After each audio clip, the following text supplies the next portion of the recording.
Welcome to part 2 of creating pagan bylaws. In this section, we're going to talk about some legal things that you need to add into your bylaws, and also your group structure and organization. Okay, and those are very important things. So if you're really interested in creating bylaws, this is a very important part of doing that. So in the legal section of your bylaws, you're going to need to state a few different things. The first thing is you're going to need to state your temple's name and location and all the names that you do business under. So for example, there are some groups that have subgroups that they may do business under. Also, your group may be affiliated with a larger group. So perhaps you're starting a proto-grove with the ADF, for example, or you're starting a trial coven, however they call it, through the Karelian, nativist tradition. There's lots of larger national religious groups that allow you to hop on to their system, and there are some benefits and also some drawbacks to doing that. Some of the benefits would be that you can use their 501c3 status, usually, depending on your state laws. And also, you can also they have name recognition, of course, and you can do business, saying that you're affiliated with them.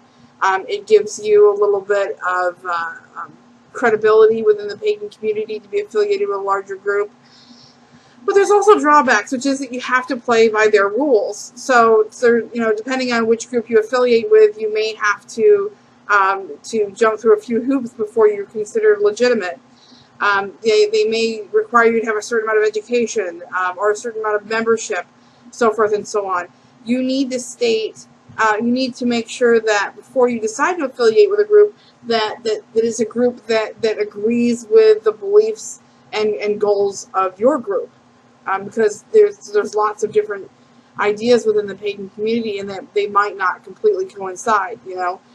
Church of All Worlds, for example, also has hive groups, is what they call them, and you can hop onto their 501c3 status and get some recognition. But of course, they have certain things that they like you to do, like do the sharing water ritual.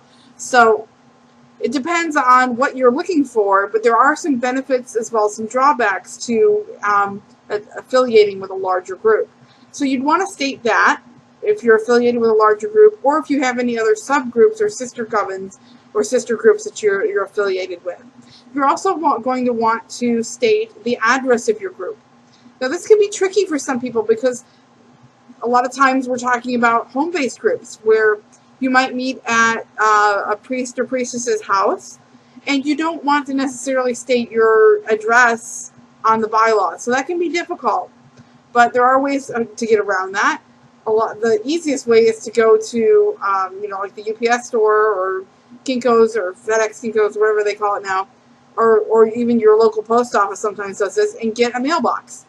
The mailbox gives you a post office box to use on your bylaws. It also gives you a place to go and receive mail. It also gives you a permanent address. So, for example, if you move around a lot, or if you're in an apartment and you don't know if you're going to be in that apartment, you want to buy a house later on or something like that, this way your group address stays the same. And it's a minimal cost. I think UPS store charges $15, $20 a month for a mailbox, so it's not bad. Not everybody has the budget for that, but that's one way to get around putting your own address on the bylaws. The next thing you want to state in your legal section is what type of ordinations or legal affiliations that you have with your local and federal government. So, for example, if you are recognized as a church by your government, by your either your municipal, your county, or your state government, you want to add that to your bylaws. So, for example, the Temple of the Greek Gods is a registered nonprofit with the state of Illinois. We're also registered with our county. So for the state of Illinois, it's actually really easy to set up as a religious organization. But for different organizations, it can be a little bit more difficult. So you want to check your state and local laws to see how it is that you register and what hoops they want you to jump through. For us, you don't have to register as a nonprofit, but we wanted to because we wanted to be able to raise funds for things that we wanted to do without getting in any legal trouble. So if you're planning on asking for donations for your group, it's usually good to register as a nonprofit unless you're already affiliated with a larger national group that may be already registered in your state as a nonprofit. So those are some things that you want to add as well to the legal part of your bylaws. Now, going on to the organizational structure, there's a lot of different ways that you can, structurally organize your group, your temple, or whatever you want to call it. And that really depends a lot on what your goals are, too. For social groups, you may be more autonomous and do everything by vote. And then, same with charitable groups. It may be that you have certain structural positions, but for the most part, the group power is shared. And then other groups, they might have more of a hierarchy. But you have to figure out what that hierarchy is. And we're going to talk about some certain roles that you want to state and things that you should have, who does certain things within your temple, so that when it comes to people wanting to contact certain people to ask questions, they know who to contact. So that's going to be the next part of your bylaws. There are two main ways to state the organizational structure of your group. The way that our bylaws do it is that we start with the basic amount of membership, and then we go up from there. And the reason why we did it that way is because we wanted to articulate in the bylaws that there is a path to leadership for everybody who wants it. Now, everybody does their bylaws differently. For some people, there may not be a path to leadership, so you might just want to state it from the top down.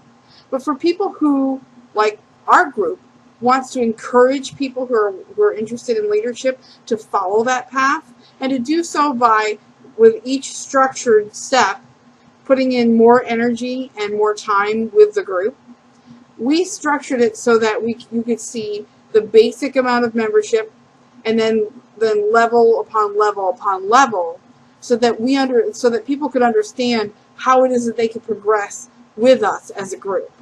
So I'm going to discuss that type of organizational leadership.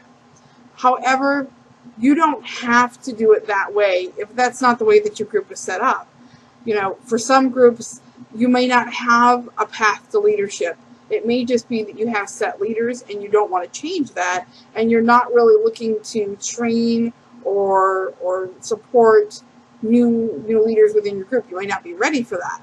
So in that case, I would suggest doing a top-down philosophy where you start with your top levels of leadership, and then any other types of leadership underneath that. It may just be that you have a priest and priestess, and then everybody else.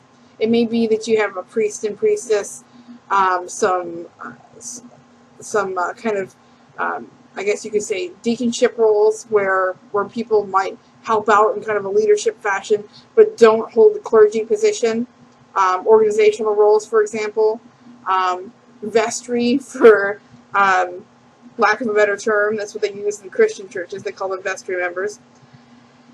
And then, of course, just your regular basic membership. At each organizational level, you need to state the roles that those people fulfill. There may not be much of a role at all for your lower levels of membership, but for your higher levels of membership, there's going to be some responsibilities that are going to be included there on your bylaws. So I'm going to discuss the way that we do it, but you may want to do it the opposite way as well. So for the temple membership, the first level, the most basic level that we have on our bylaws is the outer court members.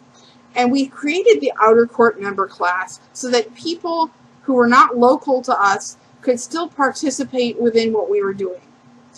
We do have some online events, meetings, and so forth and so on. We also do some distance charity and philanthropy things. And so we have some ways for people that can get involved, even though they're not right with us. Of course, we also want those people to be able to take advantage of our educational opportunities as well. And so we have an outer court membership, which states that it's for anybody who lives essentially outside of our area. outside of a certain radius of the county that we live in.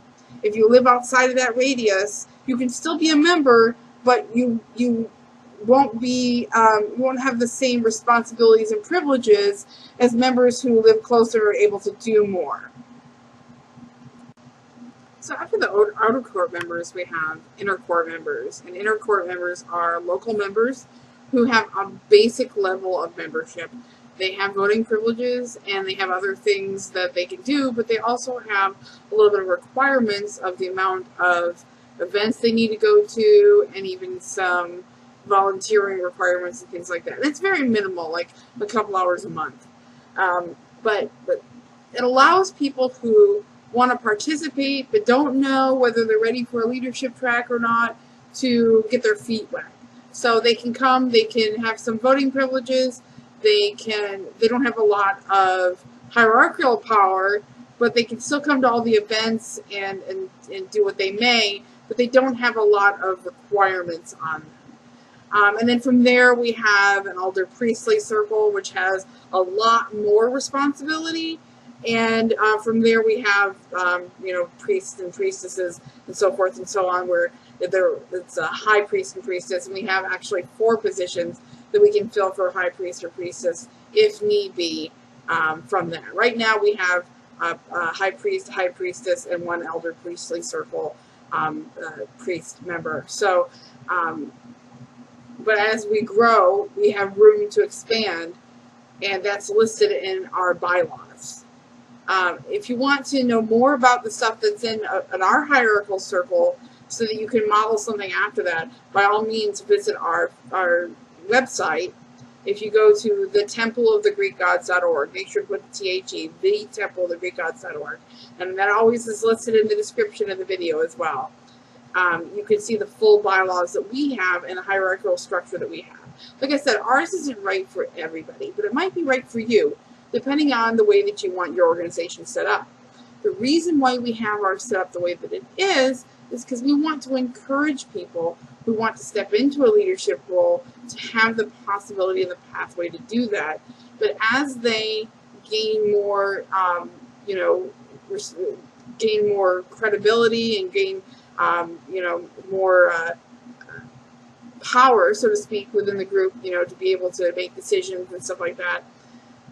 As they do that, there's also more responsibility, so that essentially that there's no one there that can make decisions without having some kind of repercussions as well. And of course, there's also the next thing we're going to talk about after hierarchical or structure would be the kind of governmental structure. So there's hierarchical structure, but then there's also things like the democratic structure, like how do you vote and make decisions. So the decision-making process is the next thing that we're going to talk about.